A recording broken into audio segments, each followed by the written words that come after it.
नमस्कार। आज हम कैरन ब्लूमेंथॉल की एक किताब है Steve jobs the man who thought different, उसकी एक समीक्षा पर बात कर रहे हैं। और देखना ये है कि ये समीक्षा मतलब क्या सिर्फ जॉब्स की तारीफ है या वाकई एक सच्ची बैलेंस तस्वीर दिखाती है। हाँ, ये सवाल अहम है। समीक्षा कहती है कि किताब काफी संतुलित है। उसमें जॉब्स की प्रतिभा, उनकी महत्वाकांक्षा, वो जो इनोवेशन लाए, वो सब तो हैं ही, लेकिन साथ में उनकी निजी जिंदगी की जो उथल-पुथल थी, वो भी है। अच्छा। और एक दिलचस्प बात जो समीक्षा में दिखी वो ये कि किताब का स्ट्रक्चर वो जॉब्स के 2005 वाले स्टैनफोर्ड भाषण पर आधारित है।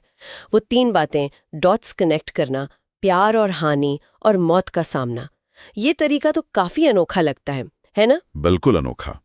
और ये एक तरह से दिखाता है कि शायद जॉब्स खुद अपनी जिंदगी को ऐसे ही देखते थे, मतलब बिखरे हुए अनुभवों को जोड़कर एक मतलब निकालना।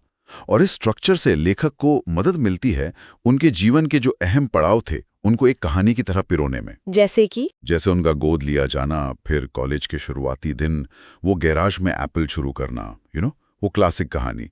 फिर कंपनी से निकाला जाना जो काफी ड्रामेटिक था। हाँ, वो तो था ही। और फिर नेक्स्ट और पिक्सार के साथ उनकी वापसी, और अंत में एप्पल में उनकी वो जबरदस्त वापसी।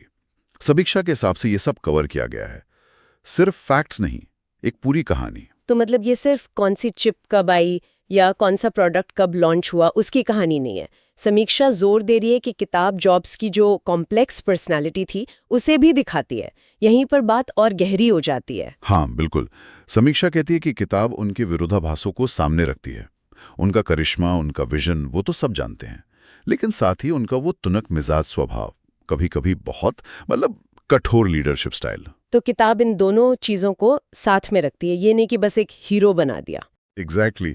समीक्षा यही कह रही है कि किताब उन्हें किसी खांचे में नहीं डालती कि बस टेक जीनियस थे या बस बुरे बॉस थे। उनकी पूरी पर्सनैलिटी, उसकी जटिलता को समझने का मौका देती है, अच्छा भी बुरा भी। और लगता है ये अप्रोच काम कर रही है। समीक्षा में लिखा है कि ये यंग रीडर्स के लिए, मतलब 12 साल और उससे ऊपर के बच्चों के लिए खास तौर पे अच्छी है, पर बड़ों को भी उतनी ही पसंद आ रही है। हाँ, और इस बात को एक और चीज पुख्ता करती है। समीक्षा बताती है कि किताब को वायल्सा excellence in non fiction award के लिए फाइनलिस्ट चुना गया था। यह अमेरिका में यंग अडल्ट लिटरेचर के लिए काफी बड़ा सम्मान है। तो ये दिखाता है कि किताब को उस एज ग्रुप के लिए कितना सटीक और प्रभावशाली माना गया। अच्छा, और किताब की बनावट के बारे में भी कुछ कहा है समीक्षा में, जैसे पढ़ने में कैसी है? हाँ, कहा है। तारीफ की है कि उसमें एनोटेशंस हैं, तस्वीरें हैं, साइड बार हैं जो टेक हिस्ट्री का कॉन्टेक्स्ट देते हैं।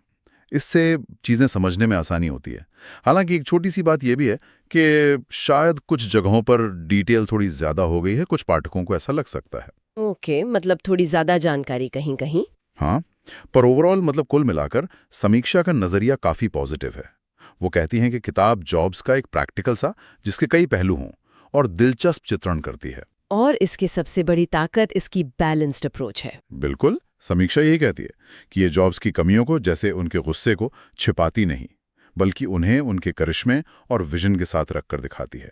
इससे हमें रेजिलियंस, लचीलापन, और परफेक्शनिज्म जैसे थीम्स पर भी सोचने का मौका मिलता है। सही है कि कैसे उन्होंने फेलियर का सामना किया और फिर वापसी की। हाँ।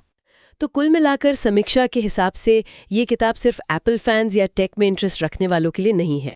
नहीं, बिल्कुल नहीं। ये किसी के लिए भी है जो इनोवेशन को, लीडरशिप को और एक ऐसे दूरदर्शी इंसान की कॉम्प्लेक्स लाइफ को समझना चाहता है।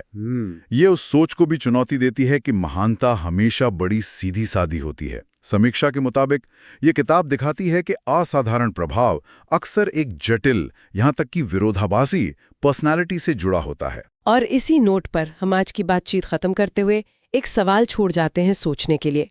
क्या किसी इंसान की प्रतिभा और दुनिया पर उसके असर की पूरी गहराई को, उसकी जटिलताओं, उसकी कमियों और उसकी असफलताओं को समझे बिना सच में समझा जा सकता है?